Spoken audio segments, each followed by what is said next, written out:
Northwest Coast art has been found along the coastal waters of British Columbia and the Alaska Panhandle. The art form lives in groups up and down the coast, from the Tlingit to the Haida to the Tsimshian, Newhalk and Heiltsuk, down into the Quaggoth area. And there's a commonality in the art form with the structure of the designs, which is really born out of two different shapes. One is an ovoid and one is a U form. And then there's variations in between those.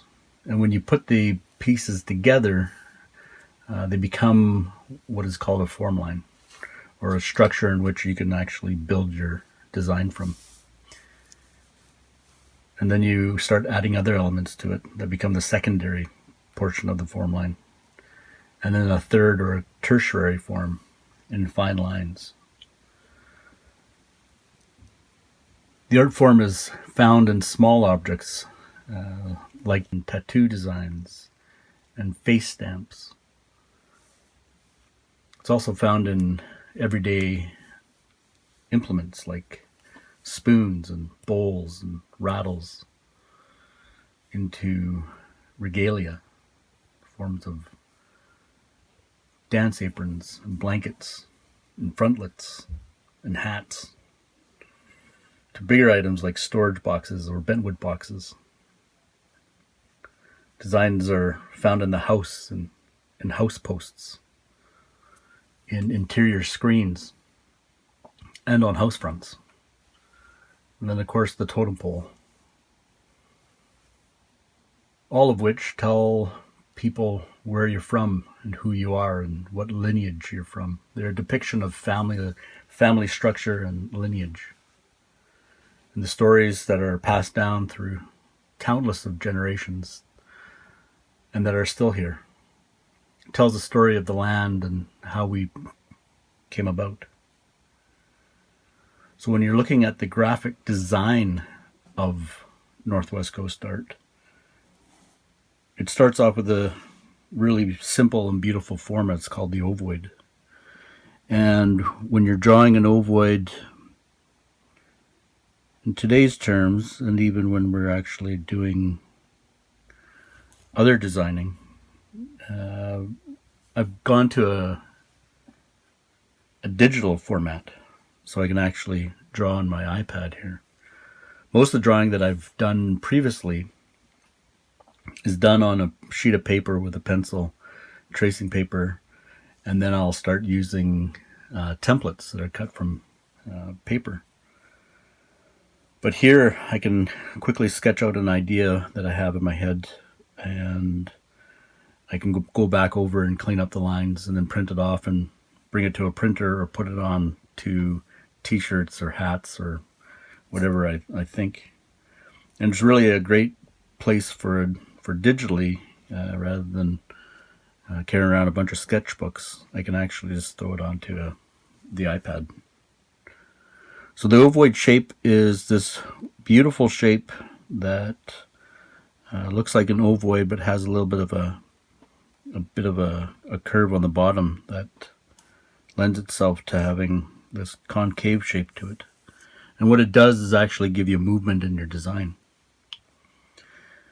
When we're doing ovoids, there's a rule that the top half of the ovoid is twice as thick as the bottom. And it gives you movement, it gives you a place of tension when you're drawing your design in. And with the iPad, I can just click on a color and give it a color real quick.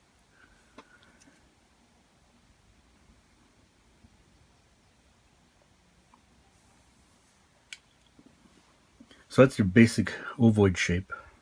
And there's a bunch of different variations. And when it comes to doing art, you can see that the art form will lend itself to the different nations that practice this art. This is a really basic northern style ovoid. And then there's styles within Tlingit, within Haida, within Tsimshan, within Niska, within Newhalk, within Heltzig. But the shapes come from this shape itself. It's just called an ovoid.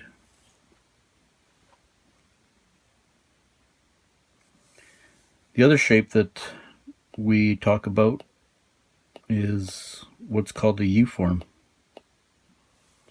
And the U-form design is exactly that. It's a shape that has a U shape to it.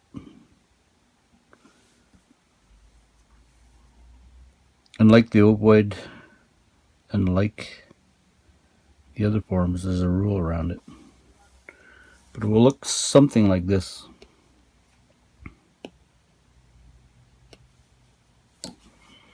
And it's a U-form. So individually, ovoids and U-forms are the building blocks, or we could say alphabet, to creating Northwest Coast art.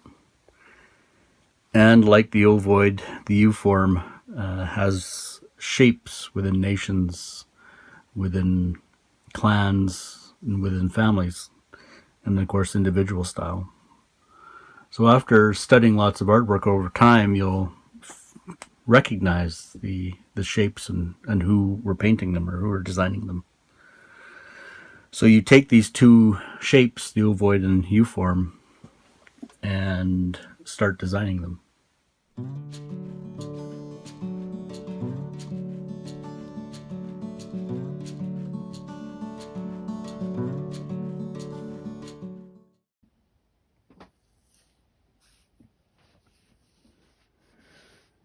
So here's a really simple depiction of a raven's head. It comes to designing, and you can see the ovoid shape right in here on the main part of its head. And this inner part here, or the background or negative space, is just as important as the rest of the space that you're designing the positive design. So we have here an ovoid shape here, and we have a U shape that's coming out for the beak. And there's a couple different tricky things here. There's a split U right here at the end of the beak, because it has this nice trigon or T shape here. And then you have another negative U shape inside here for the nostril. And then the beak will come down straight for a raven. So you're adding elements to each part of the design as you're drawing. And when I'm drawing, I'll draw this eye shape first, or the inner part of this ovoid first. And then I'll put an eye in there, and then I'll put in all this other stuff here. It's based on a salmon trout head design, which is one of the most important videos that it's one of our most important shapes, because it's the basis of all the head designs. So you can do a raven, you can do a frog, you can do a wolf and a bear. And the shape is the same, but the elements around it are a little bit different. You know, if we're doing a bear, it has a short snout with a bigger nostril for its head, and then we have ears for it as well, short ears. But this one here, it's really a basic shape or design.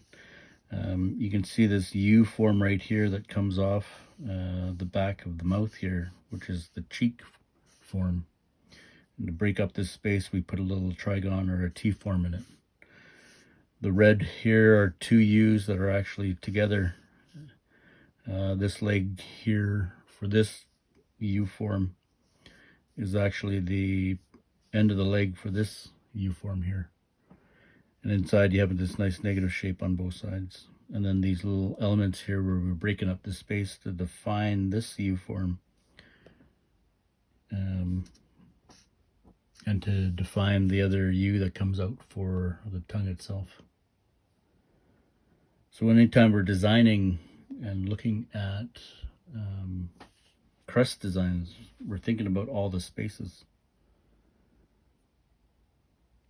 So all the design elements here are like a stylized northern style.